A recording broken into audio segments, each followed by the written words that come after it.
Now I've got it going.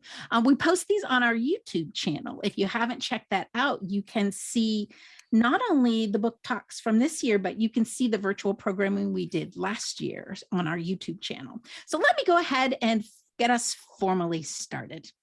I'm Delisa Randall Griffiths, and I'm one of the co-chairs of the Ashland Chautauqua Committee. And for those of you who are here for the first time, this is our fourth in a series of 5 virtual book talks.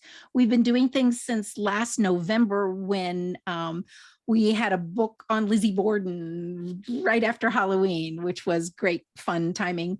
And we will also hear in April, on April 28th, we'll be back at the same time. You can register the same way you did to get here, but Elsa Wolf will talk about Larry McMurtry's book. It's got a long title. It's The Colonel and Little Miss, Buffalo Bill, Annie Oakley, and the Beginnings of Superstardom in America. So that should be really interesting and really different from the other things that we've done. The reason we host these book talks is when the pandemic hit in 2020, we had to cancel all of our live programming because normally for 22 years at that point, we had been hosting a summer 5-day live event where we bring people from all across the country to Ashland, Ohio, to recreate historical characters. And Susan Marie has been here before. John Anderson has been to our town several times before. So we had to shift gears and we came up with virtual programming. And we did more than just book talks in 2020, but that is what stuck.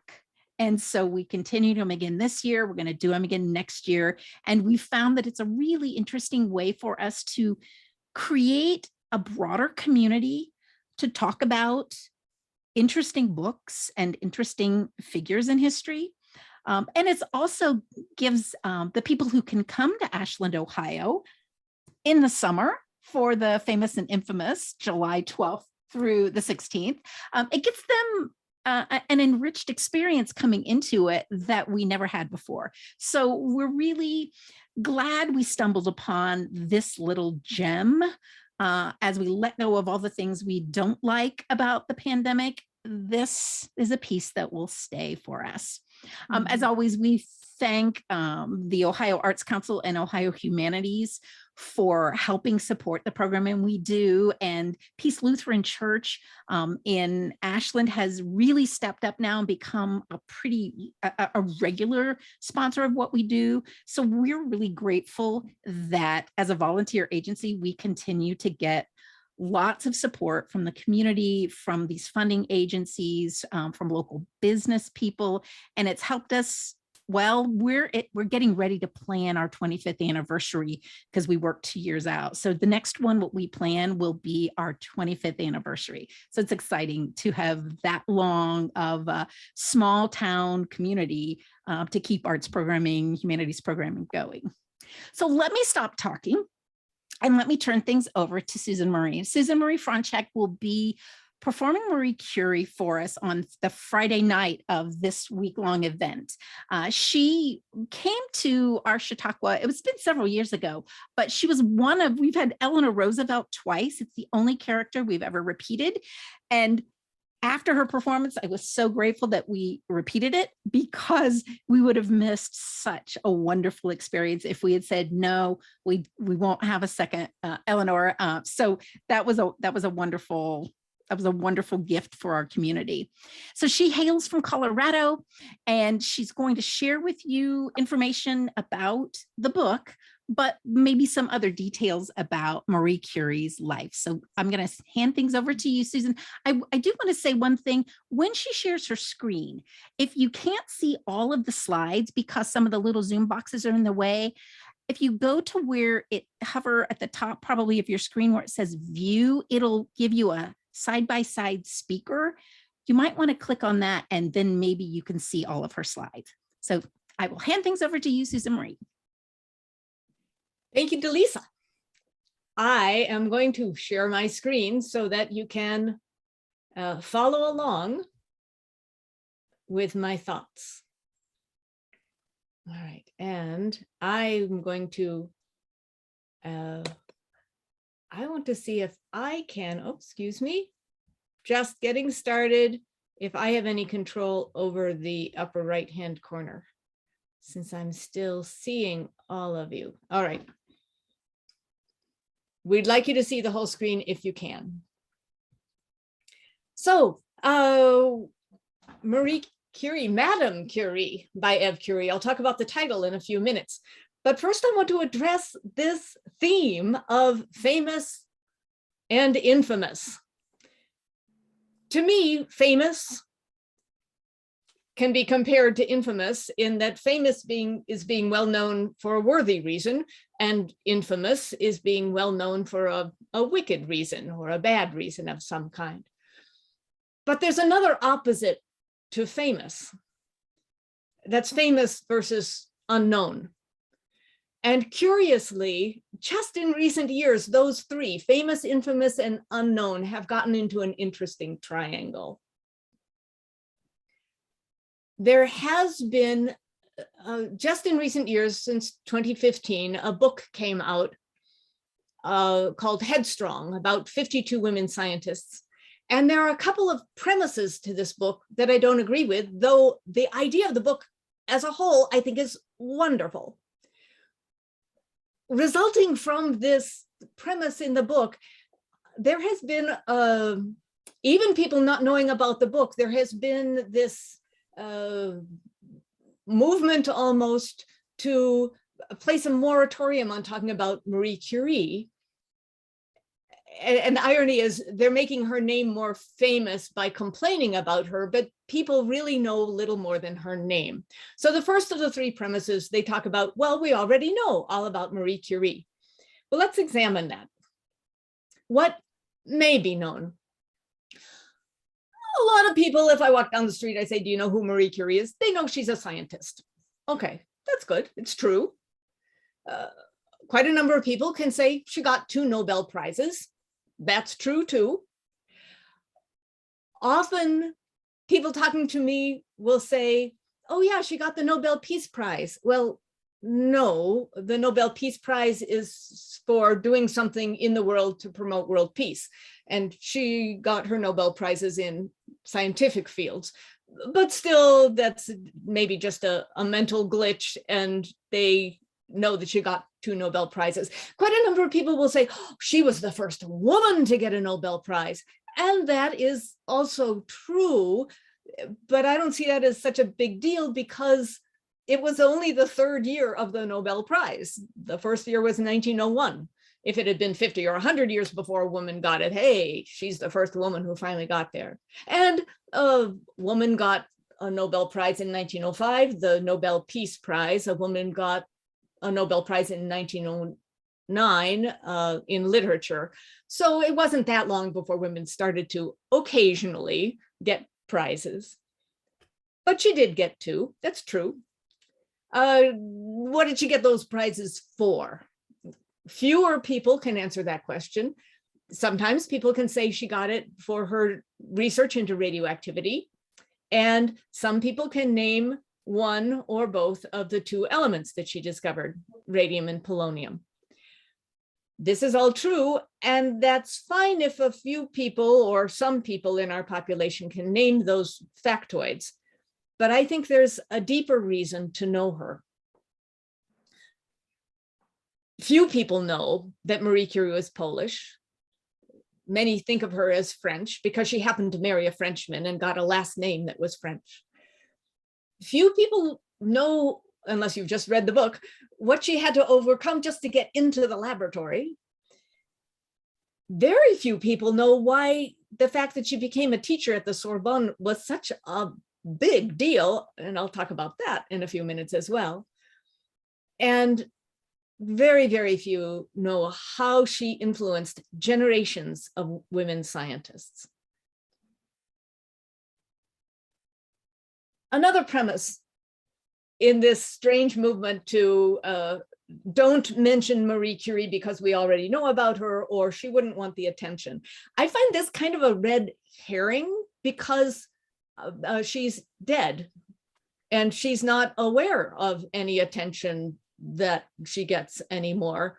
What I think really matters is what can we learn from her? So I'd like to change the question. And for this, I need to look at this in terms of the humanities, not just science. She teaches us a curiosity and a love of learning, the drive and will to pursue what we care about in the world. And that matters no matter what field you're in.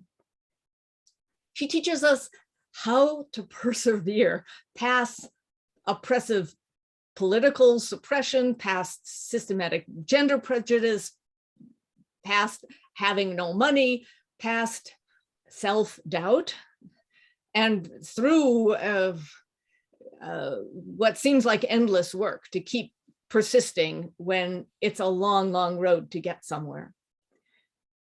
And she teaches us a generosity of spirit. As you will hear in a few minutes, there are many times in her life that she helped educate people who otherwise wouldn't have had a chance. She and her husband Pierre chose not to profit from their discoveries. Together they chose this, and later when he was gone, she chose it herself. So there are some levels of knowing Marie Curie that speak to us how to be human beings today from the humanities perspective. Okay, next. Another premise in the book is we need to learn about other women scientists. And to this I say, yes, of course. You've got 52 other women there. Yes, wouldn't it be great if we could all name at least a dozen or two of them and know more than a few factoids about them, if that's all we really know about Marie Curie, to know something of their human story. I think that would be great. The thing is, I agree with the goal of knowing another 52 women scientists off the top of your head.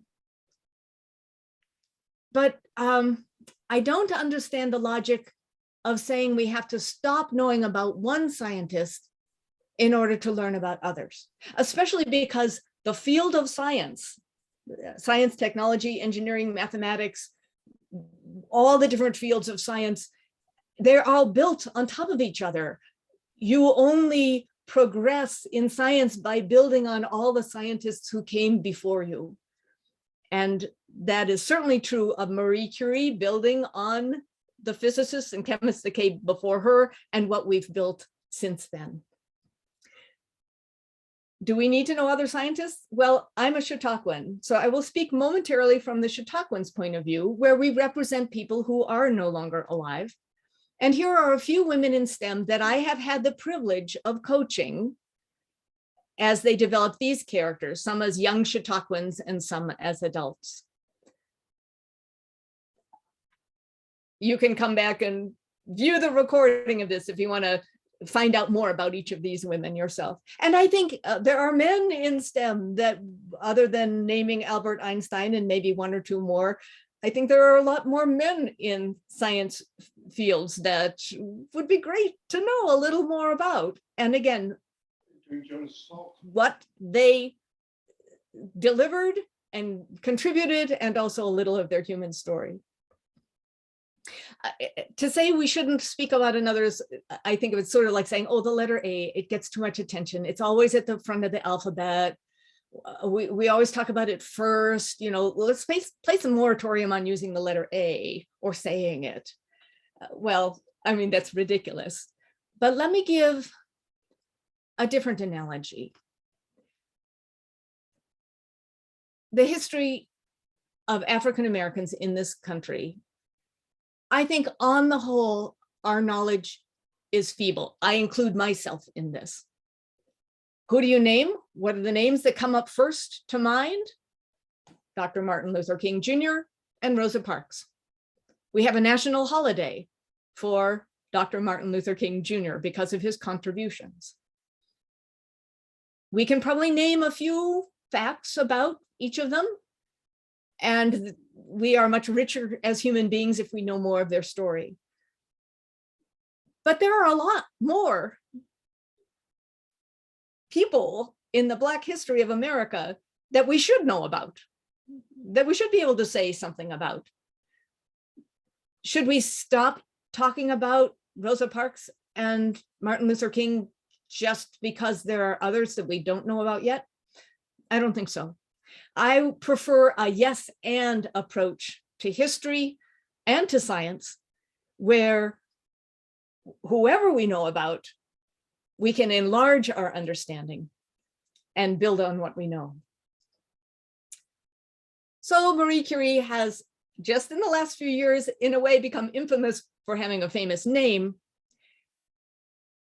And Albert Einstein, in her own lifetime, in Marie Curie's lifetime, said she is, of all celebrated beings, the only one whom fame has not corrupted. Now, of course, Albert Einstein, he's pretty famous, so I'm not sure you want to trust him. So I would like to tell you a little bit more about Marie Curie's life from the book, Madame Curie, a biography by Eve Curie. In American English, we would say Eve. The French pronunciation is Eve. And let you decide for yourself if it's worth knowing more about her. Okay, the title. Madame Curie simply means Mrs. Curie. In France, she would have been called Madame Dr. Curie in any professional setting. So people wonder, why Madame? Because that word Madame sometimes has different meanings in American history and American English. All it means is Mrs. Why this book? Why the book written by her daughter? Eve spoke Polish as well as French. She used lots of primary sources, the very best thing you could do in writing a biography. She interviewed Marie's sister Branya and her brother Joseph. She drew on the personal papers of her mother and official documents. She had narratives and letters of French and Polish friends of Marie Curie. She drew on recollections of her sister and recollections of her own for the latter part of Marie Curie's life. So as you read the book, you will notice that sometimes she talks about herself in the third person, talks about Eve thought, or she said this to Eve, and sometimes she speaks about her mother in the first person, my mother. And so she's walking that line between the two. So it is a very personal biography. The caveat with that is this is a loving daughter's portrait. It was written very shortly after Marie Curie's death. And that is why there's one biography I'll show you a little later that I particularly like, that adds a lot of the historical context that you might assume if you're writing a book right when that person is recently deceased. So let's meet Marie. She was the youngest of 5 children, right in the center of this photograph. Very early on, when you read the book, you figure out, hey, there's something going on with the Russians. But we're in Warsaw. I thought Warsaw was in Poland. So here's a little bit of Polish history. There was a time back in 1619, this is a map showing the extent of the Polish Empire compared to the map today. It covered much of the Ukraine, Belarus, Lithuania, Latvia, part of currently Russia, Estonia, and a good bit of what's currently Poland. So it was big and it was pretty powerful. But,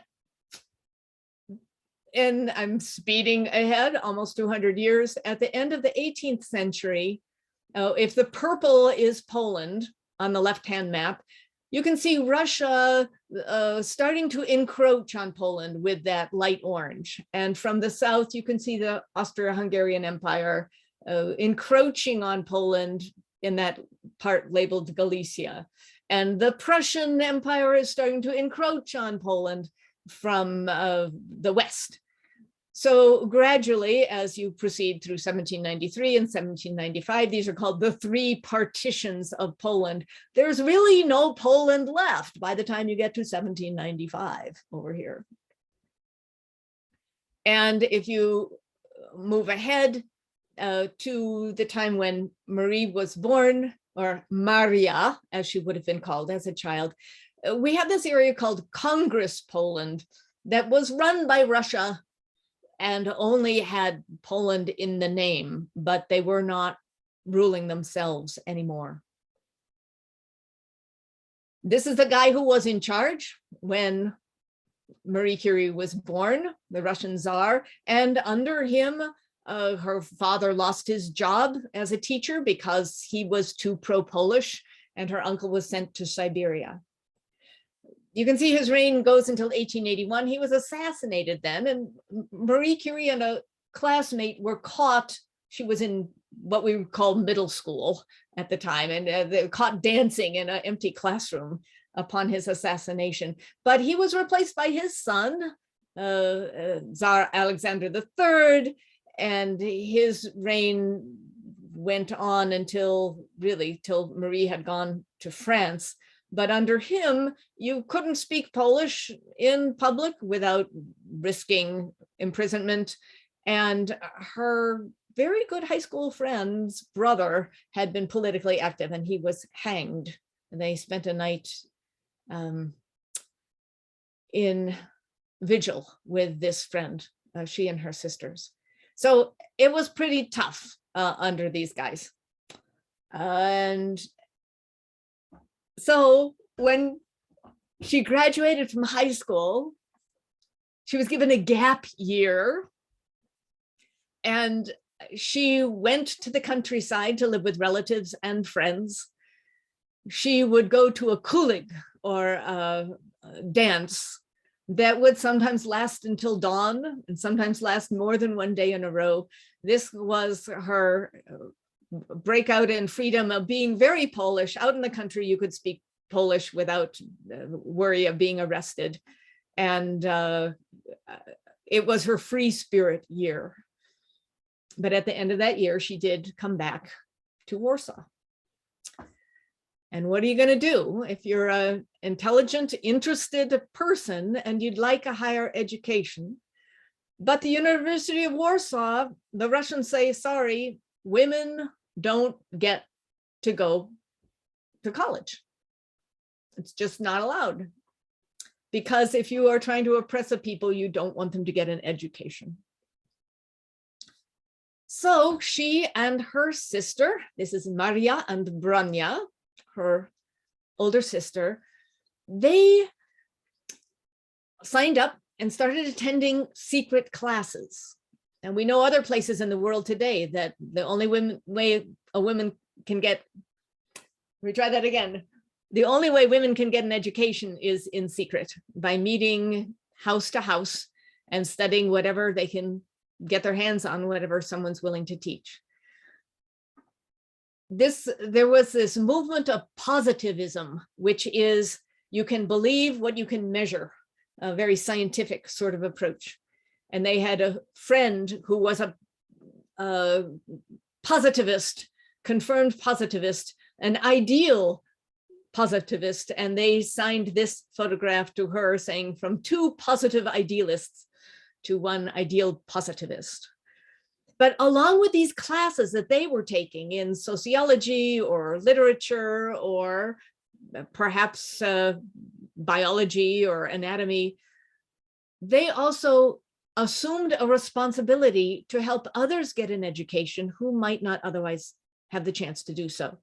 So Maria took on teaching some women at a factory how to read. Literacy is a basic human right, really. And she also, through her own minuscule funds, started to purchase books so that they might have a library to help them further their reading. But, oh yeah, let's go back here for just a moment. There's only so far you can go with improvised classes in secret home meetings. And they both yearned for a real university education. You could only earn a few rubles tutoring people on the side, so they made a pact. And Maria said to her sister, well, you can go to Paris where they allow women to go to university, and I will work as a governess. I'll put you through school, and then when you're a physician, she wanted to study medicine. When Branya got her medical degree, then in turn, she would help Maria, who wanted to study physics. So Maria became a governess. This is the home where she taught. She taught the children of the owner of a beet farm. And here's a picture of her about that time, starting to look like a young woman.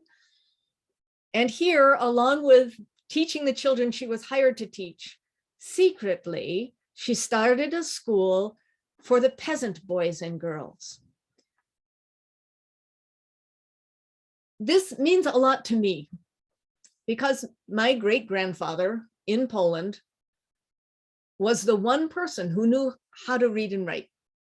People would come to him with the underground newspapers and say, would you read this to us? And the only way he was able to read is by being taught by someone like, now it was a geographic different part of the country. I can't claim it was Marie Curie, it was someone else, but he too, as this peasant, was able to learn how to read and write and then share what he could read with the other people living there.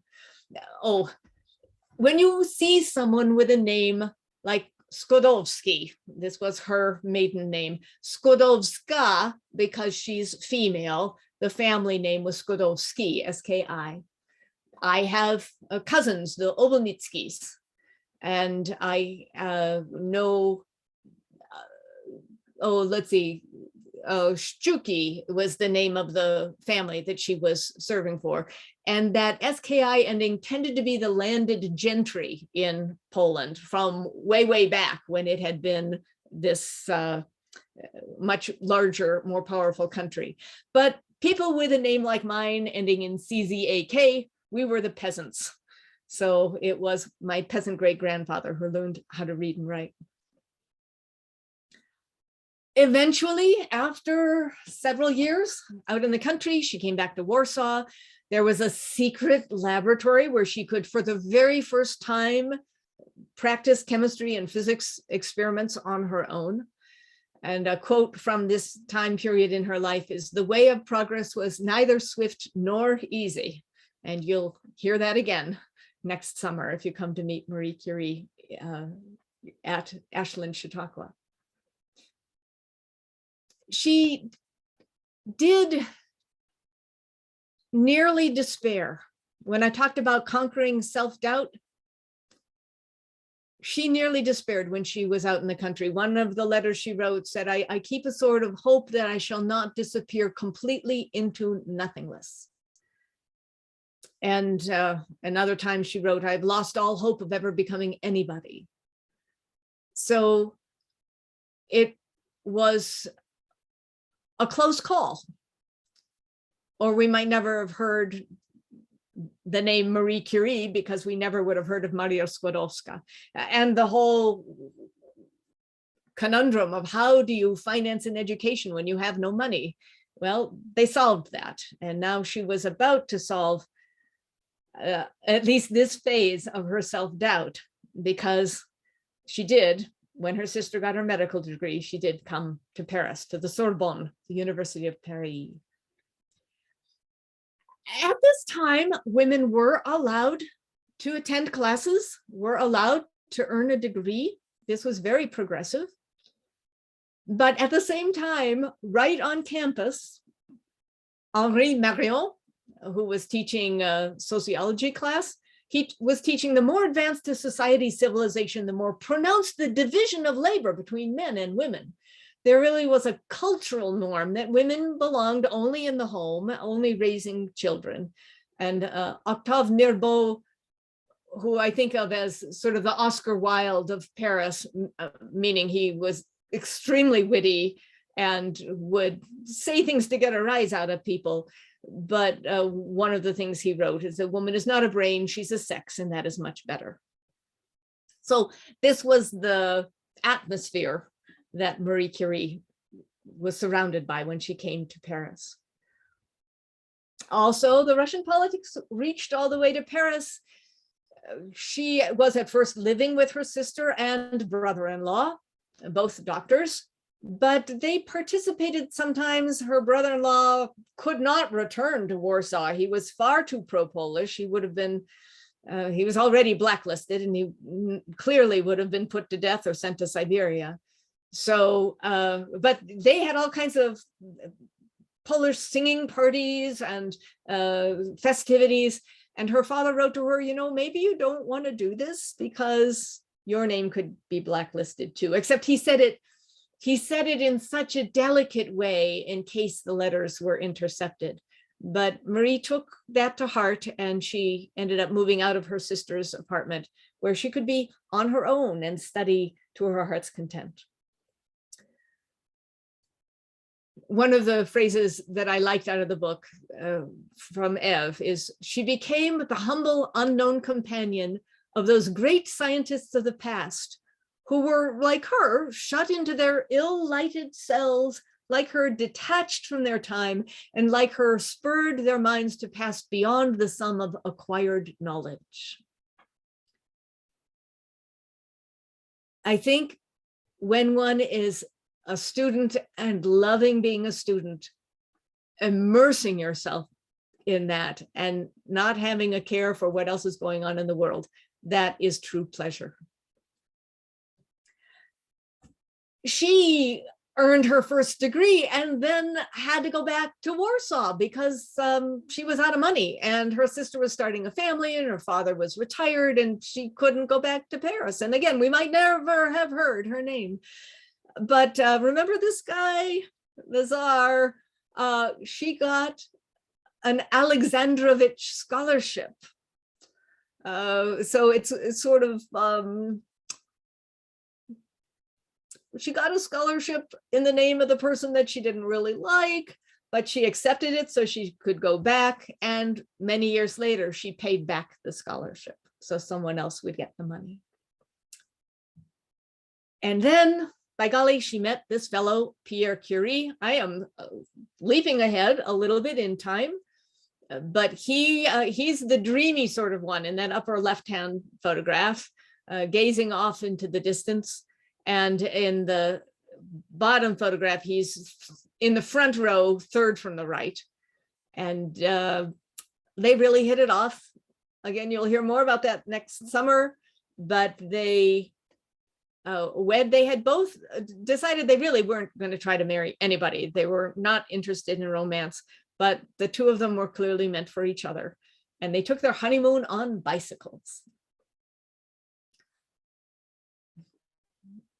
They both thoroughly enjoyed immersing themselves in their scientific work. They had family. Their first daughter, Irene, was born. Marie also was teaching to help ends meet, and she's seated in the middle of the group of women on the right, teaching women who are going to be teaching science. One of the things she did for them was women weren't expected to be scientists, so all they had to do was study science out of a book. Well, she said that won't do, because you don't understand science unless you get your hands in it.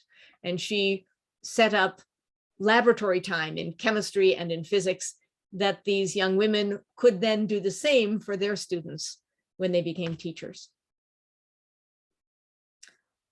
And they did research. They had family and teaching. Pierre was teaching full-time as well. But this was their laboratory, such as it was. It was an abandoned building. It was a place they could get for free to work in, and it was pretty crude. But this is where they began their work that turned into the study of radioactivity. It took about 4 years. And here's another quote I love from the book. "The layman forms a theatrical and wholly false idea of the research worker and of his discoveries. The moment of discovery does not always exist. The scientist's work is too tenuous, too divided for the certainty of success to crackle out suddenly in the midst of his laborious toil like a stroke of lightning, dazzling him by its fire. Now, were there little aha moments along the way?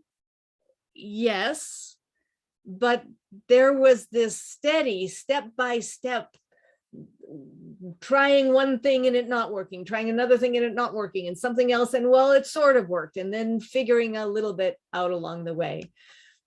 From 1898 to 1900, Marie Curie worked to refine ore where she had discovered there was something in this ore taken out of the earth that emitted rays, and she could measure the rays because of Pierre's electrometer. He had this instrument that he devised for her to measure these rays, and they figured there was probably a new element in there, but this is, I like to say, not like finding a needle in the haystack, because no matter how big the haystack is, if you look and you find a whole needle, you've done it, you're done. But it's like there's one atom of the needle up here and one atom down here and one atom over here. And somehow chemically you have to remove the stuff that's not the atoms you're looking for to get the little bit that is precious and new and emitting these rays. There was another couple of years after she refined it partway to get it down through a process that you'll hear about next summer called fractional crystallization to get a very pure substance. So this was about 4 years of hard work of shoveling stuff, of pouring liquids, of chemically separating things to get what they were deducing was there. And they did. This is a photograph made with no real artificial light and no sunlight. It's made with the glow of the radium itself. And from this discovery, they were awarded a Nobel Prize in 1903. At first, Pierre was offered the prize, and he really didn't care about prizes and honors and being named for things. And he also was very aware that Marie is the one who came up with the theory in the first place, that there was a new element there and that these rays were a property of an element, not a chemical property, but a property of the element itself. And he joined her in the laboratory. So he wrote back to the committee, "It would please me to accept if you include my wife." And they did. At the same time, along with the brightness, there was a dark side. A growing notoriety began to trouble our quiet work in the laboratory. Little by little, life became more difficult. The invasion of the press would come by and try to take pictures, try to interview them, and they just wanted to do their work. Pierre said, "These same people who are so eager to occupy our every minute will no doubt ask in a few years why no further results have been produced." So they got the prize. It was good. It relieved their financial pressures some, and it had the dark side too. But something worse was yet to come. In 1906, the Nobel Prize was awarded in December of 1903. They didn't make it to Sweden. You have to go to Sweden and shake the hand of the king and accept the prize. They didn't make it there till the summer of 1905. And in early 1906, Pierre met a tragic death in a street car, a traffic accident, essentially. He was pulled under a cart and killed instantly.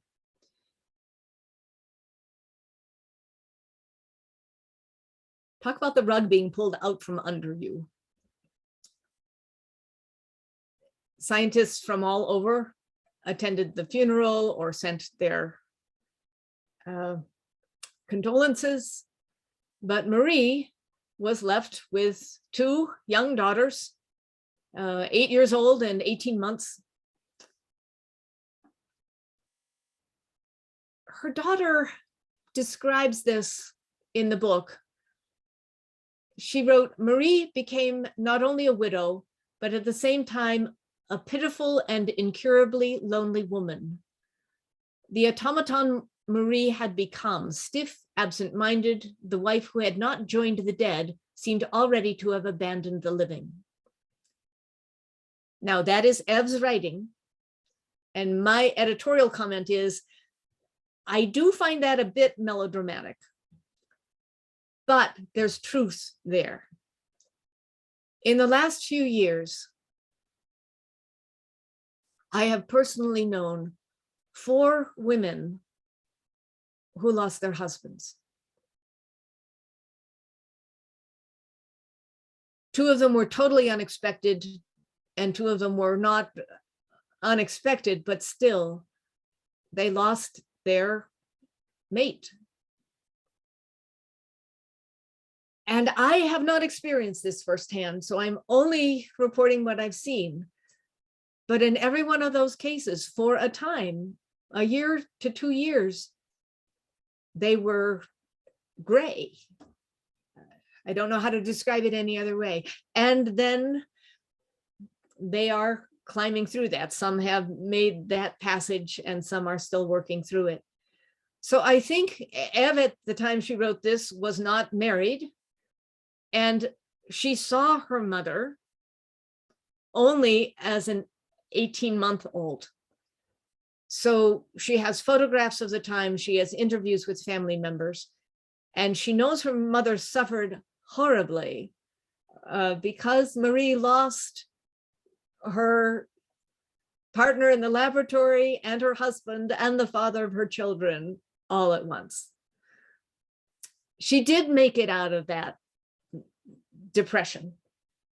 But I think that part of what she had to climb through is something that many women, men no doubt as well, if they lose their partner or spouse, go through an equal mourning period. And Marie certainly did. But she became, in the wake of this tragedy, and if you'd given her a choice, she would have taken Pierre over his position as professor at the Sorbonne in a blink of an eye. But it was not a choice given to her. He was gone, and she was offered his position as professor at the University of Paris.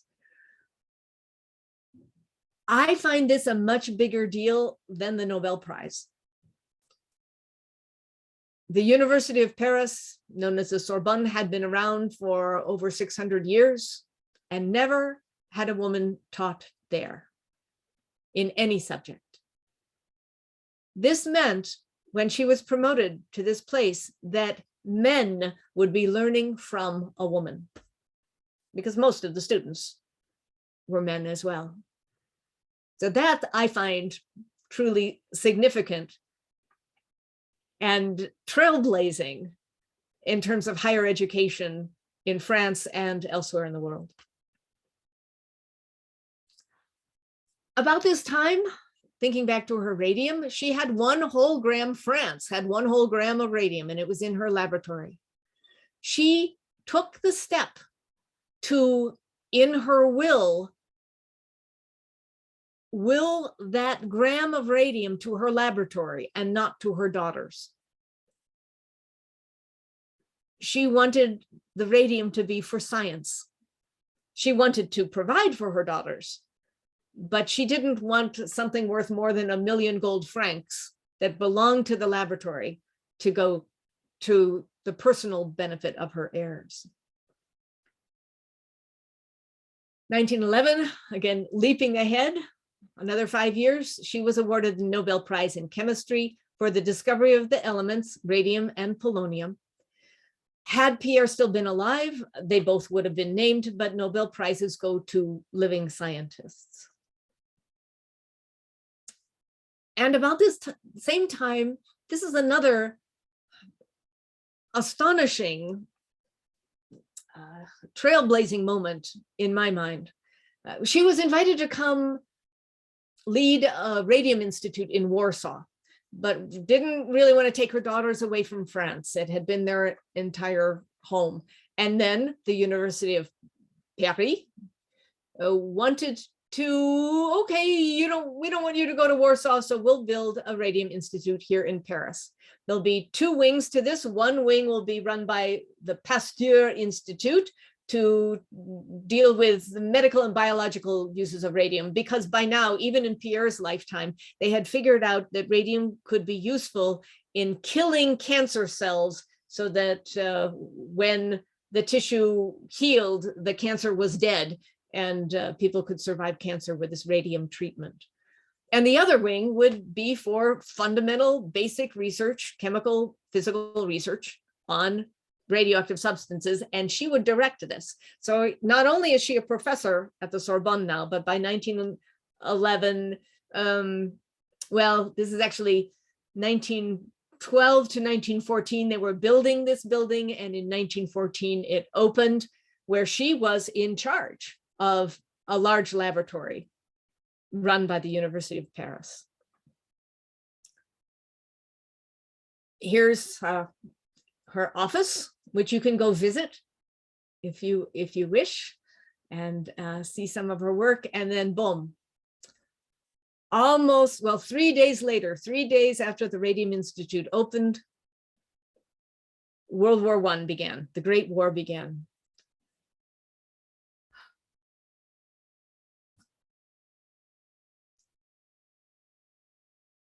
Marie wrote to her daughter, because her daughters were on vacation at the coast when the war started.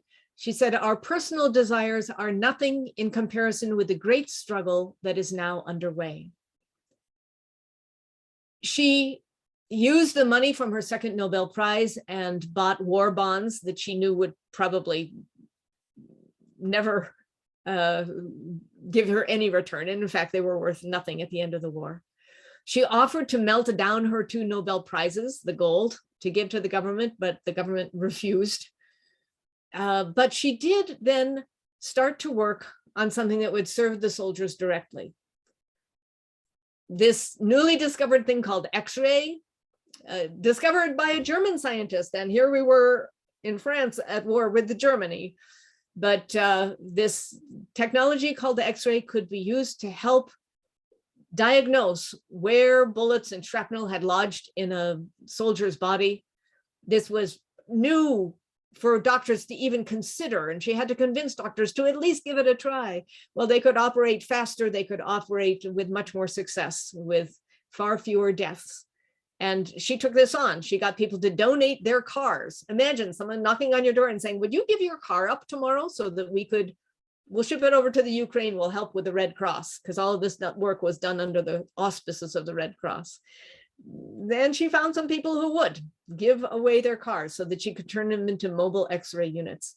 She taught some 150 women how to do this. And Marie, another quote from the book, Marie had a prodigious gift for making science accessible to simple minds.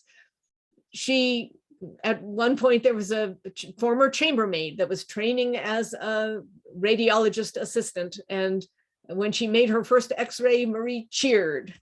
So she really reached out, believing that everyone had the capability to learn and make their own contribution.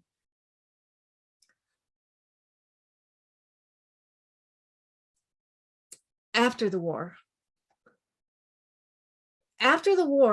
France was broke. France didn't have any money. There was destruction everywhere. The laboratory still had 1 gram of radium because the half-life is 1,600 years long, or a little bit more. So that was still there, but it's not much radium. 1 gram, there are 22 grams in an ounce. And there's 16 ounces in a pound. I mean, it's really not very much. About the weight of a dollar bill is a gram. So she didn't have radium to do. This woman who had won 2 Nobel Prizes with respect to radioactivity didn't have enough radium because the medical people wanted to use it all at the time for their radiation therapy. She didn't have any radium to do her research. Due to the generous and diligent work of this amazing woman on the left of the photo, on the left, Missy Maloney, befriended Marie, and Marie, who usually wouldn't talk to anyone, they somehow built this friendship that lasted the rest of their lives.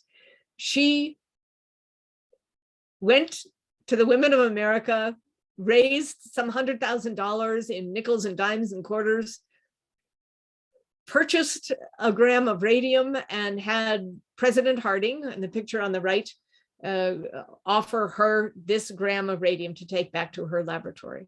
So this immense gift from the people of the United States, organized through Missy Maloney. And when Marie said, well, what about, I can't leave my daughters at home, she said, bring them along. So that is Eve and Irene Curie standing alongside their mother there on this trip to America, where Marie marveled at the women's colleges and the level of education given to women, and gave inspiring speeches to these young women, many of whom then chose to major in chemistry and physics. In 22, she was voted on to, in the League of Nations, to the International Committee on Intellectual Cooperation. And back at the lab, she did finally isolate that second element, polonium.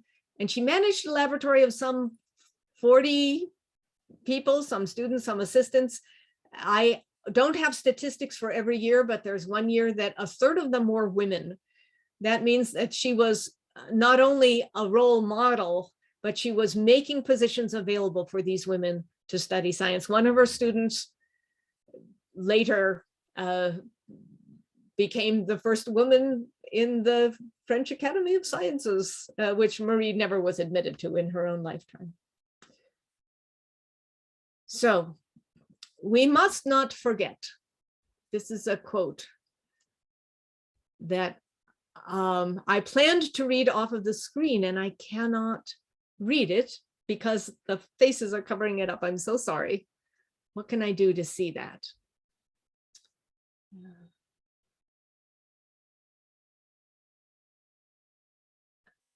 I know what I can do. Give me just a moment and I can read it over here.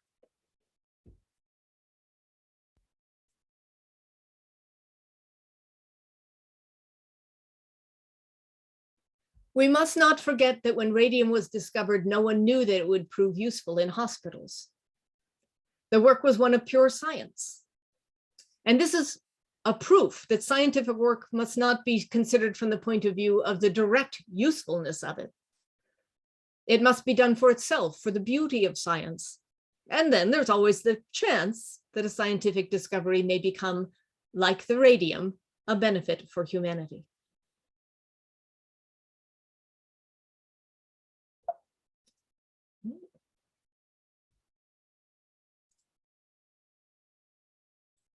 Oh, let me come back. There we go. Humanity. This is another quote that I'd like to share. Humanity certainly needs practical men who get the most out of their work, and without forgetting the general good, safeguard their own interests. But humanity also needs dreamers, for whom the disinterested development of an enterprise is so captivating that it becomes impossible for them to devote their care to their own material profit. Because without the slightest doubt, these dreamers do not deserve wealth because they do not desire it. But even so, a well-organized society should assure to such workers the efficient means of accomplishing their task in a life freed from material care and freely consecrated to research. Eve observed that for her whole life, Marie had been obsessed by a certain thought, that the intellectual gifts ignored and wasted in the classes unfavored by fortune. In this peasant or that workman was hidden, perhaps, a writer, a scientist, a painter, a musician. She wanted all of us to develop to our full potential. And these are some of the reasons I believe Marie Curie deserves to be better known.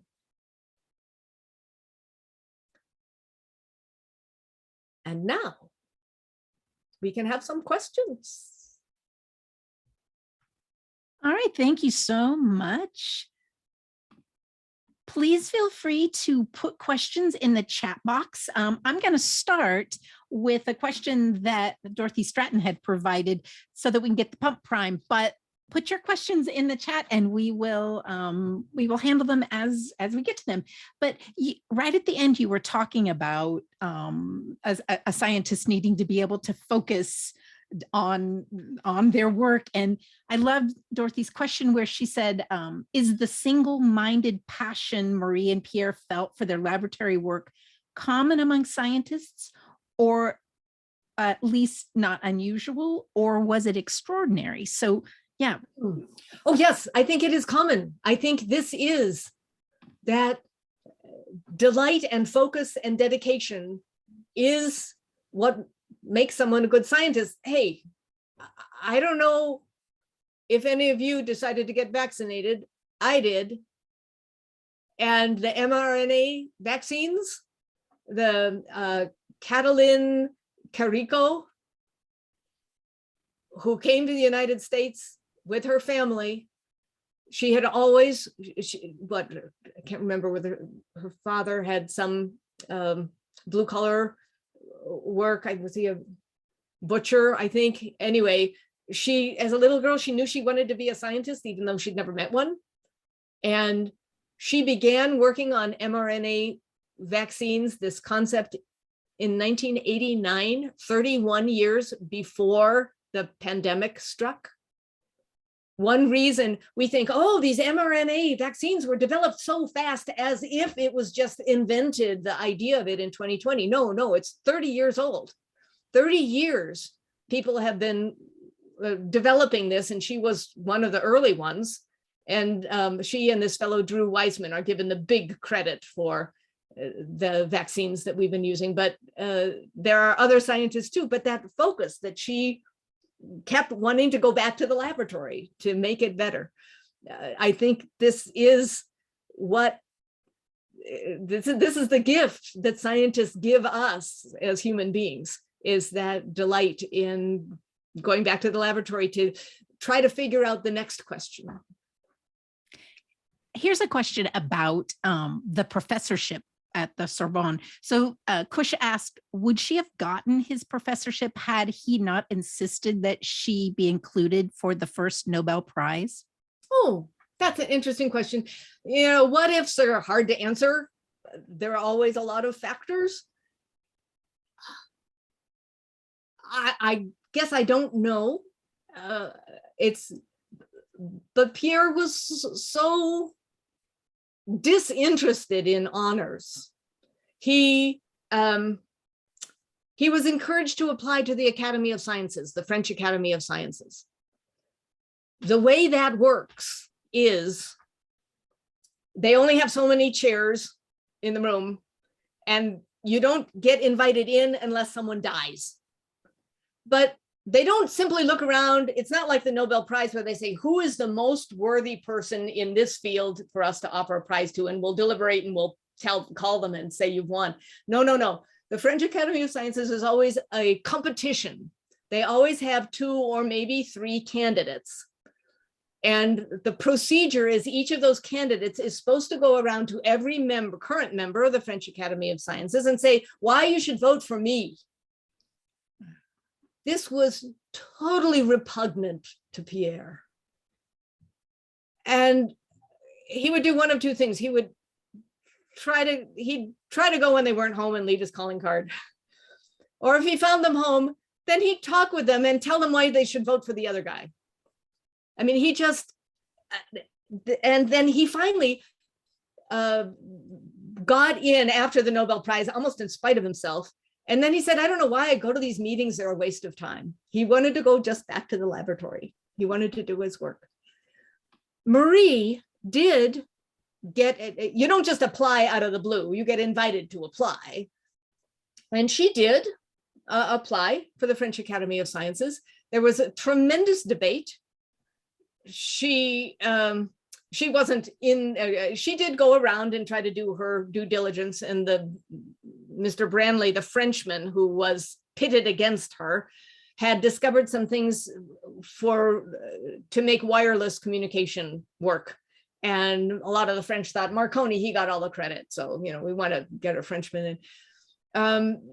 There were many false things said by people arguing for the other candidate.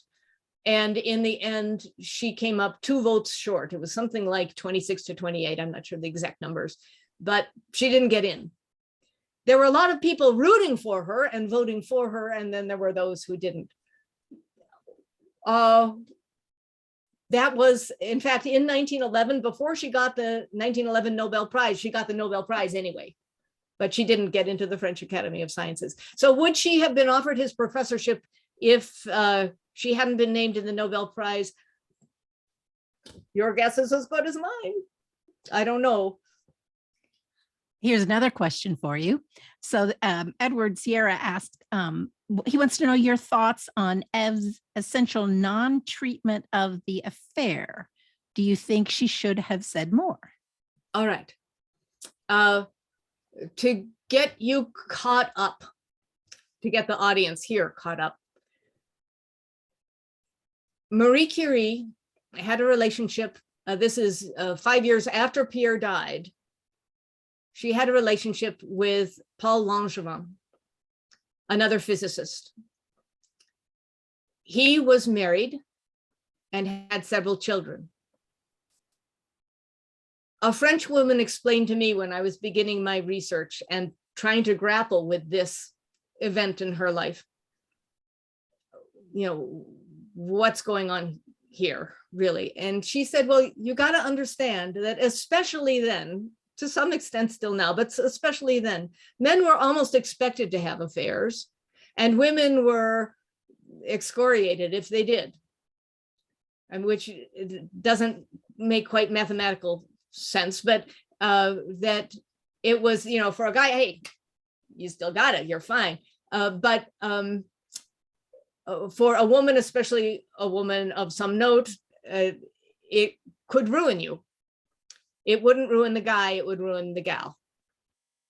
And we have plenty of evidence that Professor Langevin, he had numerous affairs before he was with Marie Curie and after he was with Marie Curie. We have zero evidence that Marie Curie had any other relationships other than this one. But she was called a homebreaker. We also have evidence that he told Marie, oh, I'm leaving my wife. And he told his wife, oh, she doesn't mean anything to me. And one other piece of evidence is that years later,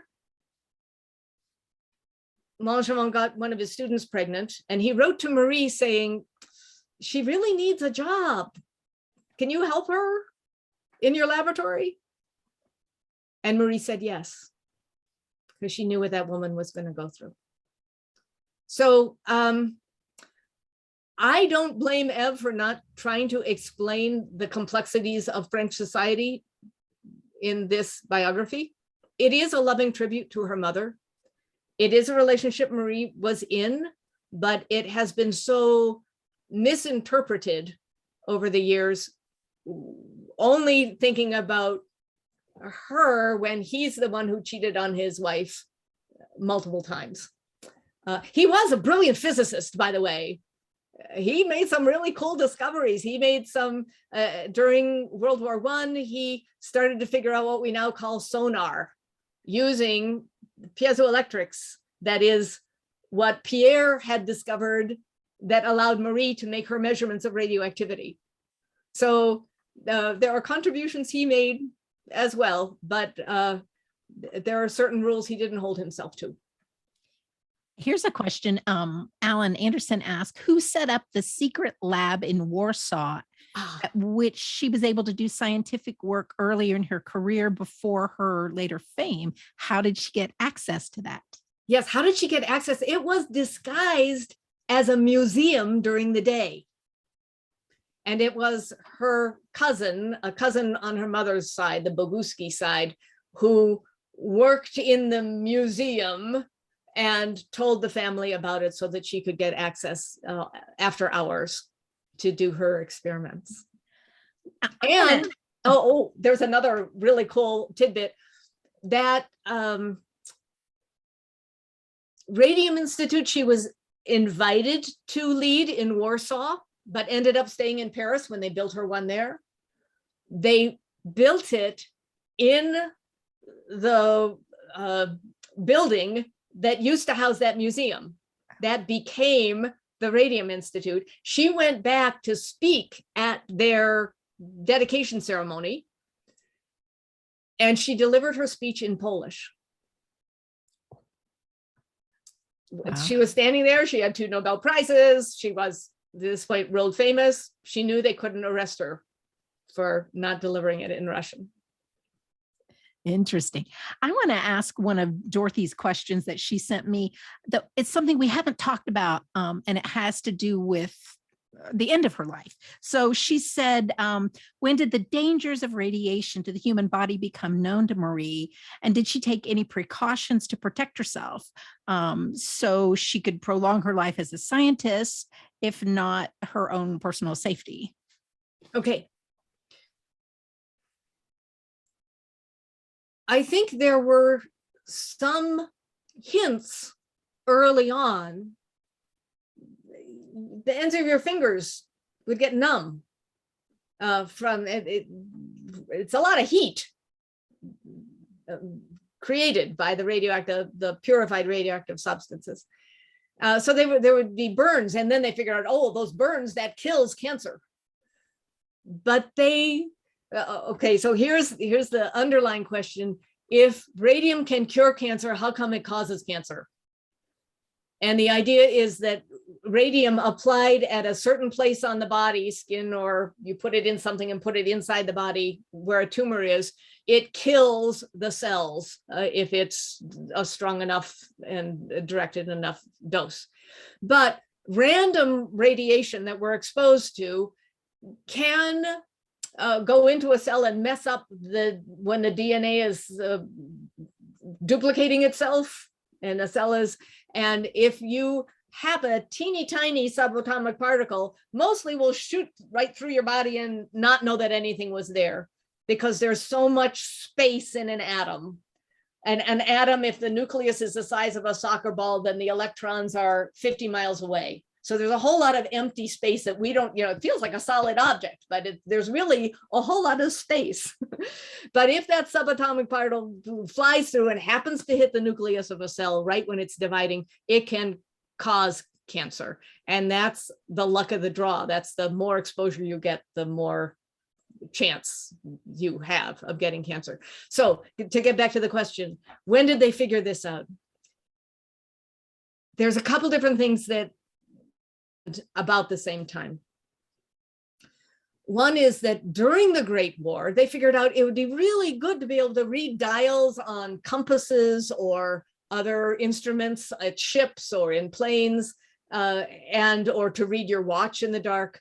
And by putting a tiny bit of radium inside of paint, you could, if the watch dial, if the digits and the hands of the watch were painted with this radium paint, then you couldn't see it in the dark. It would glow in the dark.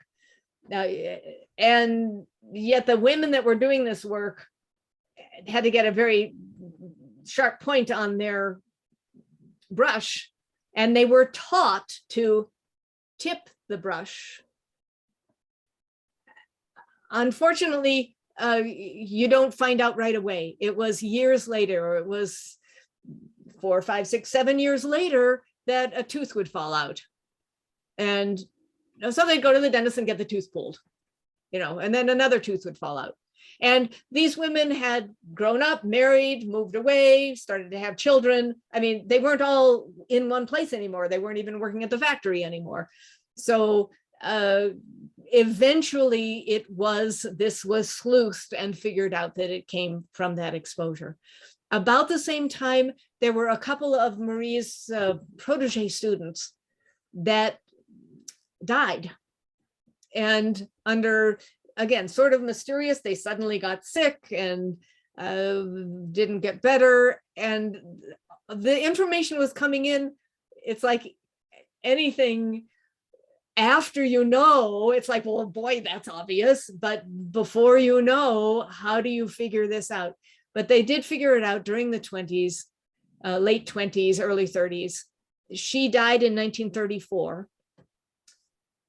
She served on a commission to try to study what the problem is and how do we solve it. And they started to institute these hoods like you had in chemistry class for other things you don't want to breathe, but to pull the air out, to pull fresh air in, and to have some, lead screens and things. Although really it was not part of the culture of the laboratory to protect yourself. That took kind of another generation to come into being. So no, she did not prolong her own life, by instituting these safety measures, but probably helped prolong the lives of some others in the laboratory if they chose to follow the restrictions. Today, a laboratory wouldn't get away with letting you pipette something radioactive into another. A pipette is like a glass straw where you suck up to get the liquid and you put it in another container. People do this with biological things too.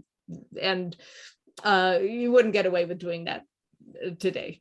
You'll wear a little badge that shows you how much radiation you've been exposed to. But that took really another generation. I'm going to combine a couple of questions that are more about her personality, I guess you would say, because Dorothy was commenting on Ev using terms like indifferent and hard when she described, and then Edward just said that you said she usually wouldn't talk to anyone. Would you say that she was a guarded person, hard to get to know, a small circle of friends? She wouldn't talk to strangers. She talked to her daughters every day. She spent time with her daughters every day. But she didn't like strangers knocking on the door, asking her personal questions.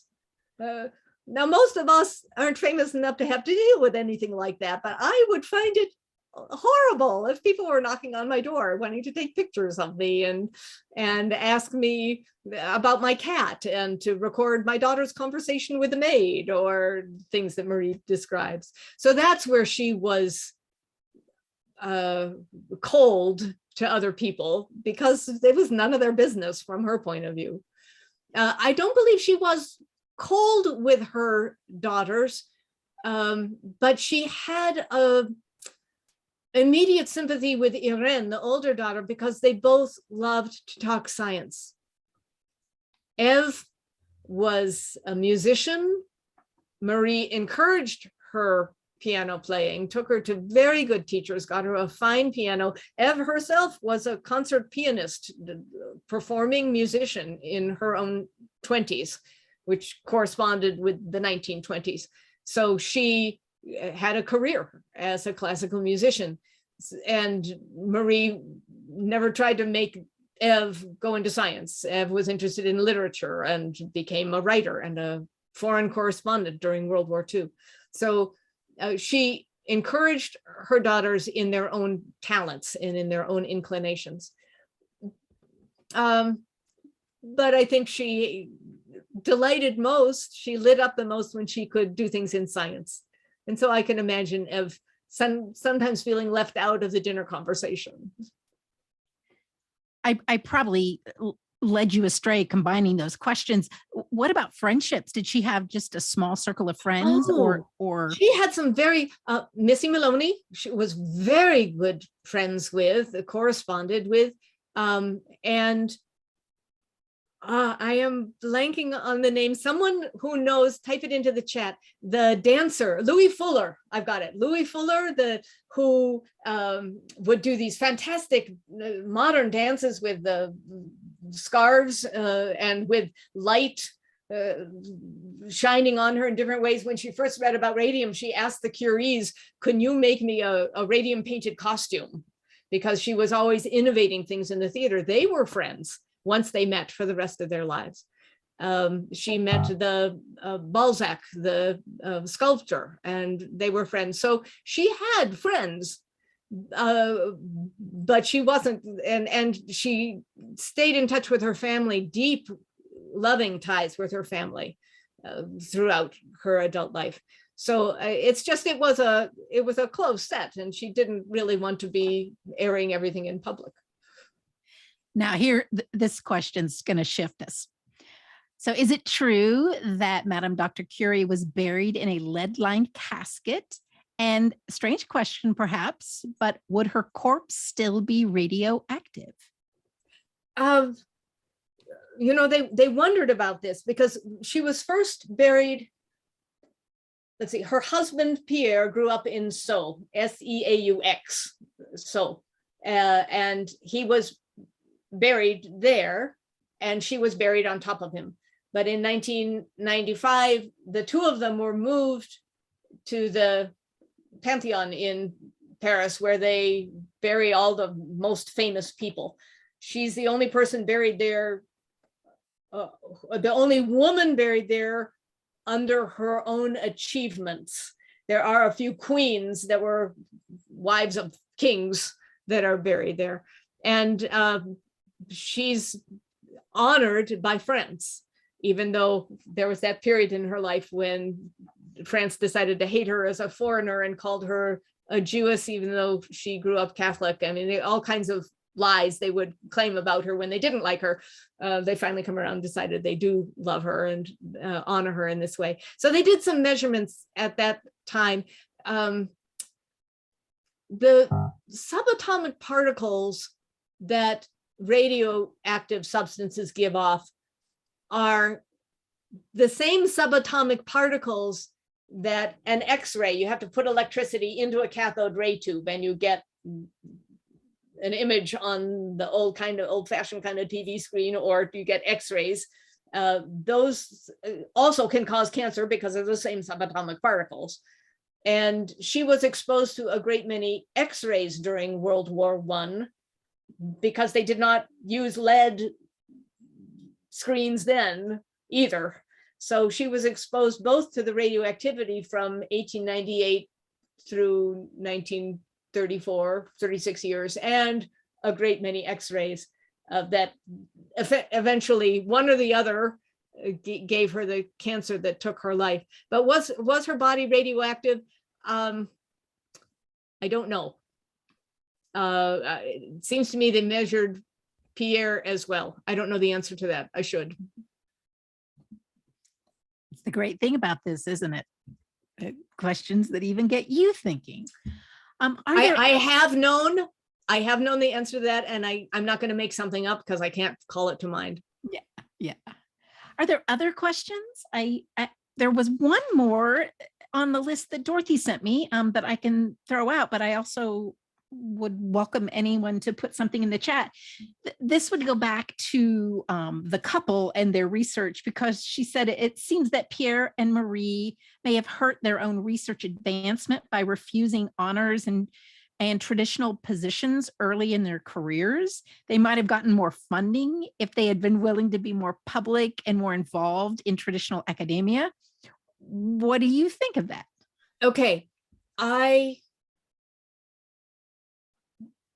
part of that I agree with you, but we need to remember that in those early days, Marie was just a graduate student.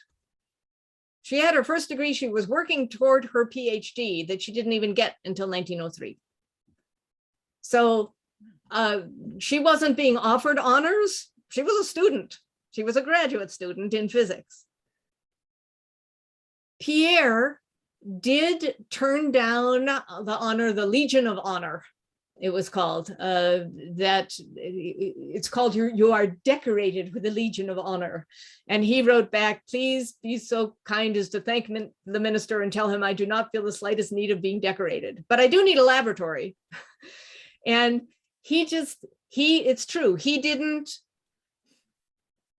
get the idea that you have to go through certain procedures to be well received in academia and to get the honors, and he didn't want to do any of that. He just didn't care. He didn't care if he was the first person to publish something. He would say, why does it matter who publishes first, as long as they get it right? I don't want to publish before I know I've got it right. So that was his personality. Yes, he might have gotten more funding for the family had he followed that. He also hadn't gone to the big name school, for starters. And so kind of like, how many presidents do we have who went to Harvard and Yale? It's like, if you go to the right school, then you make the connections. And so he just hadn't cared for what it took to suck up to people. But he did apply twice to the Sorbonne before he was finally hired as a professor there. As I mentioned earlier, he resisted applying to the French Academy of Sciences. And Marie, however, she did get the Osiris Prize twice, which brought in some money. She did apply to the French Academy of Sciences diligently. She recognized, I think, more than Pierre, the value of helping to fund science. When after that trip to America, her mind opened up that I'm not trying to fund me, I'm trying to fund science. And we need to get the word out to fund this scientific experiments. And that, I think, was a change that she made years after he was gone. Let's see, one just came in. Do you know anything about the prior relationship that Pierre mentions but avoids giving any details? We know almost nothing. We only know that something happened and he was heartbroken and forswore women, or forswore a relationship. So we can only guess, did she die? Was there, the imagination reels, was there a suicide? Did they break up?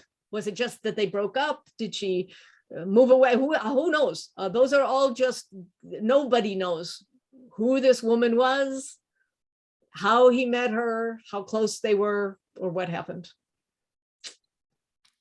That's a great question. Anything else, or are we coming to a close? This has been a really wonderful expansion on the ideas about her. And then I love the give and take of the questions where we lead you down different paths that you hadn't planned in your slide presentation. So that's wonderful. So if you can make it to Ashland, Ohio this July, please come and join us for all 5 of the famous and infamous. But Friday night, we will have Susan Marie as Marie Curie, and you can, step back in time and really get to know this woman on that personal level. So we would like to invite you all to do that. And don't forget to sign up. It just went into the chat. We've got one more book talk yet to come. Elsa Wolf, who usually gives Susan Marie credit for getting her started on her Chautauqua career. That's what I usually hear come out of her mouth. So Elsa will be here to talk about Annie Oakley and the Larry Murtry book. So if you can read that, or if you don't get a chance to read it, still sign up and join us on April 28th so we can hear about Annie Oakley, one of our Ohio famous people. And it'll get us all set, dreaming of summer, dreaming of warm weather, and dreaming of bringing these amazing scholars to Ashland, Ohio, where we can enjoy workshops and performances throughout the week. So thanks for coming. There is a survey. It may pop up as you leave. That's the plan. It doesn't always work, but if not, there's a link in the chat. If you could give us some feedback, the granting agencies love that. And it helps us because this is relatively new programming and we need to know how we can make it better and how we can bring in more people from across the nation, across the globe. They can be coming from everywhere. Thanks again for coming tonight. Come back and I hope you have a wonderful evening. Bye-bye. Thank you so much, Susan Marie. It's weird. We can't give you like a round of applause in the same way. Thank you, Lisa. You know, it occurs to me that there's one aspect of a question that I could, and people may be on their way out now, but the question, would her corpse still be radioactive? I can answer that because radium half-life is 1,000. I'm actually the one who asked years. it. Yeah, 1,620 years. And so, you know, this is only 100 years later. So we're not anywhere near a half-life. So any speck of radium in her body would still be radioactive. And polonium is only 138 days. And radon that we test our basements for before we buy our houses, that's only like 3.5, 4 days of radiation. But the radium, if there was any radium or uranium, its half-life is 2.2 billion years. So if she had any tiny speck of those longer lived radioactive materials, by definition, it would still be there. And that's why it was so dangerous for the women doing the painting work, because, or you may remember the Litvinenko, the fellow poisoned by polonium. There's no way to get it out of the body. Once it's in, it's there. There's no flushing material out of the body. And in fact, radium on the periodic table, it's in that same column as calcium. So if radium gets into the body, it likes to go where the bones are, because the atoms of radium and the atoms of calcium combine with other elements in the same way. So it gets lodged and then it keeps emitting its rays as it disintegrates. So you're in bad shape if you get radioactive stuff in your body. There you go, Ellen. And you said it might be a strange question, but it wasn't a strange question at all. It was a great question. All right. Well, yeah, I think most people left. For the rest of you, thanks for sticking around. And Susan Marie, thank you so much for sharing your knowledge. And I can't wait. Thank you, Delisa, for the performance. I look forward to seeing them all. Yeah. In July. Yeah. Good night, everyone. I'm going to click the end meeting and hopefully the survey will pop up for you. Bye-bye. Bye-bye.